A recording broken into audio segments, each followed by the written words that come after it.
It's now time to have the state of the nation, that conversation that we have all been waiting for.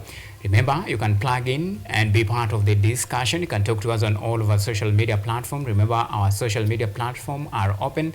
You can talk to us on X at KUTV_Kenya. You can tweet me personally at Auma Events. You can use the hashtag State of the Nation, and we'll be sure to sample all of your feedback during and at the tail end of our bulletin tonight. So, talking about the state of the nation, shall we get down to business? And of course, my guest tonight is Pamphile Omondi, a political analyst.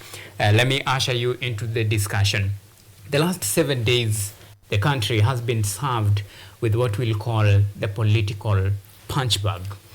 President William Ruto firing from one section, his former deputy president Rigathi Gachagua firing from another section, and of course all these two leaders washing their dirty laundry at public, and this has sparked some sort of reaction and begs the discussion: is this even the discussion that we should be having right now? When you look at the claims that both leaders are making, President William Ruto accuses his former deputy of, blackmail in regard to the 10 billion Kenya shillings that Rigathi Gachagua allegedly asked so that he can sell the Mount Kenya, or rather the Kenya Kwanza agenda in the mountain. In show of retaliation, his former deputy fired back at President William Ruto in an interview in a moment of tell it all, and of course accusing President of being a liar and of course a master of double speak. Well, Pamphile, when you look at the ongoing state of politics in the country, do you think even Kenyans are ready for this? Is this the conversation we should be having this time round, at a time when the country is facing serious issues? Talk about health. We have the ongoing crisis in the SHA. A section of Kenyans feel that things are not working in the health sector. Come to education. Do you think this is a priority right now? Thank you so much, Evans, for inviting me and having me here this evening. My name is Pamphile Omondi, just the way you have said. And as we can see right now, our nation is totally on the wrong trajectory, whereby having the head of state just throwing words here and there at the expense of the welfare of Kenyans is totally wrong. Whereby when we see now that the president now trying to punch back the former deputy president is totally wrong, because Kenyans went to the ballot to choose or rather elect this duo to ensure that they take the good care of our nation. And you find that these guys, what they are doing today is just throwing words here and there, alleging here and there. If you find that now president is saying that his former deputy president wanted 10 billion in order for him to talk to the people from Mrima. One thing I will say is that nobody can believe or trust William Ruto. This is a president that has been lying left, right, center. So the moment he says anything, I don't think nobody will believe or trust him, including myself. You cannot tell me that somebody like Rigathi Gachagua will come and say that now I want 10 billion to do this and that. Even if it is true, nobody will believe him because he has a track record of lying and following the things that he has been saying. So I don't think it is true. This is just a way to ensure that he paints Rigathi Gachagua as a bad man. Indeed, we cannot say that Rigathi Gachagua is a good man, because he also has his own faults here and there. But that one is too much to come from the head of state, because today what we see, Kenyans are looking forward to a man or a woman who will serve them, who will salvage our nation. Because if you look at our agricultural sector, it is dying. Industries are dying. Education is not working. Health sector is not working. So we want the president who will sit down, discuss with Kenyans, analyze what can we do to salvage our nation. This issue of finding that the president is just at the rooftop of his car, driving in Nairobi's 5 days, going to Murima another 5 days, pulling many people to come in his rally, it is totally wrong. In fact, I'll start by asking, if I was the head of state, I could not allow on a Monday to call people to come to my rally. One thing I'll ask myself, are these people are supposed to be in their businesses or working? So the moment you pull them, celebrate that you have pulled masses of people is totally wrong from the head of state. All right, and to be fair to President Omondi, the president is on development tour of these regions. Remember, just recently he was in the Mount Kenya region, and he insisted that this is not a political visit, rather it's a development tour where he will commission, launch, and of course initiate other projects. And even as we try to now take a look, or rather take stock of what really transpired between these two leaders, each of course firing from all cylinders. Former Deputy President Rigathi Gachagua accusing President of being corrupt, President accusing his former deputy of being manipulative, and of course all this in just to try and each just to outshine each other and clear their name. The big question is about now where it leaves Kenyans. And of course the question is, do you think as a nation, are we ready for this political rhetorics?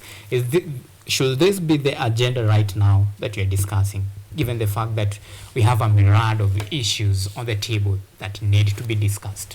One thing, I'll start by saying that it is not true that the president was on a development tour. You cannot tell me that that was not a development tour. Development tour is whereby you go and launch some tangible thing that is finished product. Like, for example, I may pick an example in Maua.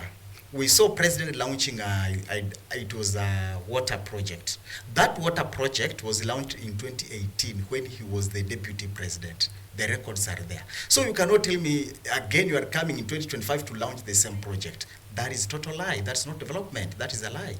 You cannot tell me that you can spend 10 billion on a development tour going to launch a classroom that has been funded by national government CDF.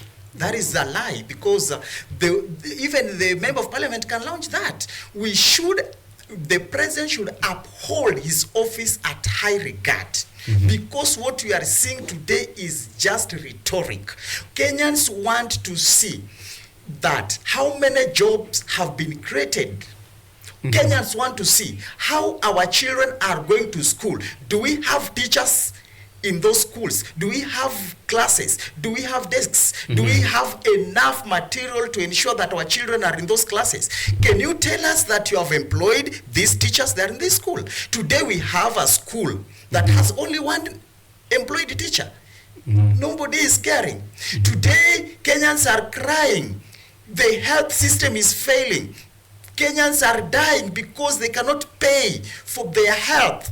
SHA is not working. Somebody is just forcing. On social media, you hear them saying that it is working. A friend of mine went to an hospital. The bill was 260,000. SHA paid 8,000. And this guy has been paying for SHA. Then you come and tell us it is working. And you are just there throwing punches at the deputy. Okay. And let me take you back. Just for the purpose of accountability, because this is an accountability show. You said the president launched a classroom worth 10 billion. The amount that was used, the president used during that tour. Yes, because we have seen security and everything protocol, it is a huge amount of money. So it's about the tour and not the classroom, right? Exactly. All right. Now we can proceed. Well, now talking about the development tour, well, it's about now the impact of this what we call the political visits, and of course development, the development tours. He was in Mount Kenya, a 5-day tour that ended on Saturday. Did it achieve the desired outcome? Did it spark the public reaction that majority of Kenyans were looking for? Do you think these tours actually lived up to the expectation, given the fact that may it as it may be, It was a development tour. That is at least according to the head of state and not a political one. Do you think it lived up to the expectation? It didn't achieve to the expectations of Kenyans. Because one thing that we know, Kenyans today, what they want is service delivery. And if you take deep analysis of what happened in Mount Kenya, there is no service delivery that happened because he just launched few things here and there that can be done by their juniors comfortably at a very lower cost, because the amount of money that the president used could even employ 100 teachers for 2 years. Yes, even more than that. And that one we can say now he failed terribly, because when he came to office, one of the things that president assured Kenyans that he's going to ensure that he's going to cut the cost of running the government. Today we see that the cost, instead of cutting the cost, he's even hiking the cost, because if you find that now he's going somewhere to launch a classroom that can be done by somebody else, this is something that he can assign his junior to do it comfortably when he's in the office. But where is the crime in launching a classroom for president? So, I mean, because the president has the right to visit every part of the country and launch any development, initiative, because the constitution gives him that mandate as the president. that is true. The president has a right to visit any area in this country. I cannot defy that. We cannot hide away from that. But we are looking at the state of our nation today. We are looking at the how much do we spend, how do we spend, because today we cannot just spend anyhow. Even myself, I have a right to move in any other place in this country. But I cannot just leave my house, spend a lot of money, going somewhere just for the sake of it. So what we are telling the president, you can traverse this nation, you can go where you want, you can visit where you want, but we are looking at this way. Is it necessary? We are looking at necessity. Is it necessary for you to go there yourself? Because if there's a development done somewhere, people will always recognize. If you build a road in northeastern, people will always see it. You don't even go there. Look at the example what Kibaki did. Kibaki built a Thika superhighway. Do you know, are you aware how he launched it? He never even called even media. He just drove through the superhighway and he said, I've launched the road, just like that. He never spent billions and millions of shillings. That is a man who knew how to cut the cost. All right. So let me take you back to this. For some residents in different parts of the countries that president has visited, there is those who says that by the mere fact that the president has visited the region, at least some will have electricity and some will actually have some sort of development in their region, because the leadership of that particular area has failed. For those Kenyans who have felt the impact of president when he visits, do you think probably for them that visit is very important and crucial, in as much as the president does not need to travel in all these part of the country, and of course responsibilities that you say can be achieved by even the members of parliament? How can you say about those Kenyans? In fact, let me tell you one thing. The president is breaking the law. What does the law say? What does the constitution say about budget? What the president is doing, these roadside declarations are wrong. Because for any public development to take place, for any public project to commence, it should go through the parliament to allocate the funds. The issue of the president going along the road saying, I will nimetenga, that is the word that he uses, nimetenga milioni hamsini. It is wrong constitutionally. And this is a man who took oath to uphold the constitution. So, whatever he's doing, it is wrong. Even if the president visits here, he has to check. Is it true that if this road is to be built, he has to call the member of parliament to table the motion, the budget to be allocated? What the president can do is to say, let me go, let me throw it back to the member of parliament to take it to the parliament, the budget to be done, then this project to commence. Why do we have very many stalled projects in our country? Because of these roadside declarations, just to please the people. That is why today you hear, anytime you go somewhere, people are shouting, uongo, uongo, because of roadside declaration. And the president knows that one very well. You cannot just declare that this project will be done, that, no. We need a president who will rule this nation with the constitution. All right. No public project should just be declared at the roadside. And now, because we're talking about his visit in the Mount Kenya region, a region that before his visit was perceived to be a hostile ground, given the fact that after the impeachment of former Deputy President Rigathi Gachagua, many people thought that probably now the mountain is slippery. Just how consequential is this visit, and do you think President has lost influence in the mountain? Yes, the answer is yes. And that is why I say that President's visit in Mount Kenya was not development, it was political. He was going to test his muscles in Mount Kenya after the impeachment of his former deputy Rigathi Gachagua. That is exactly what the president went there to do. He wanted to test because he know that the mountain is now very slippery. So he wanted to see how slippery is the mountain. Okay. Yes, that is exactly. So President's visit to Mount Kenya was pure political. Okay. Nothing like development. And after now tasting the ground and tasting the waters, well, we can all agree that the reception was a grand reception, in all fairness. And this now begs the question, do you think still the president has the influence, given the fact that against many expectations of people, well, the reception was quite good. You could see the number. And of course, the president really, went around all the counties of the Great Mount Kenya, did his development tour, as he calls it, contrary to what you believe. It's a political one. But given all those, do you think still he has a grip of the mountain? Even with the political temperature, now we see the fallout between his former deputy, we have the former attorney general. With all this, given the fact that some members of parliament from the region were heckled, but how will you rate his reception? One, I can say that the president tried, his men tried, as much as we know that there is a lot of money that was poured on the ground, and we have evidence. We have people who took 3,000, 1,500 to mobilize that. We know. And I think that is where we are saying that now today, the leadership that we have today, they have tailor-made poverty in our country. Why?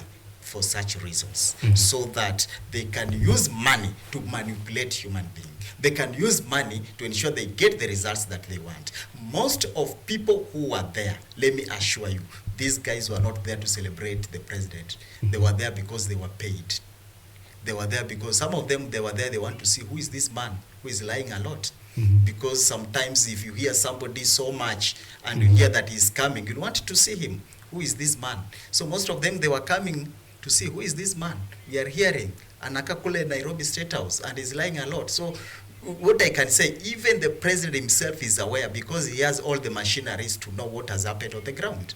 That is why if an elected member of parliament who did the mobilization can be heckled, what does that tell you? These people are not comfortable. These people they are away from you, but they are there just to see you, just to view who is this man. So I can say that the president should not chest thump at this moment that he has climbed the mountain. And if there is anybody who is telling the president, now you have climbed the mountain, the president should take that person as a liar.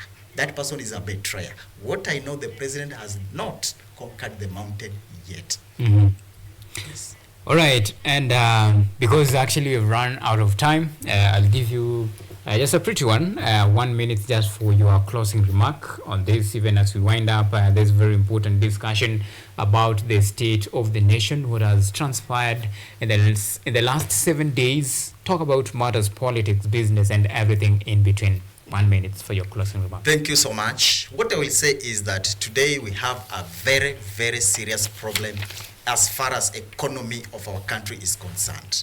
But what we are seeing is that the president is just offering political solutions, and political solutions cannot quench the thirst of economic solution in our country. President has no idea.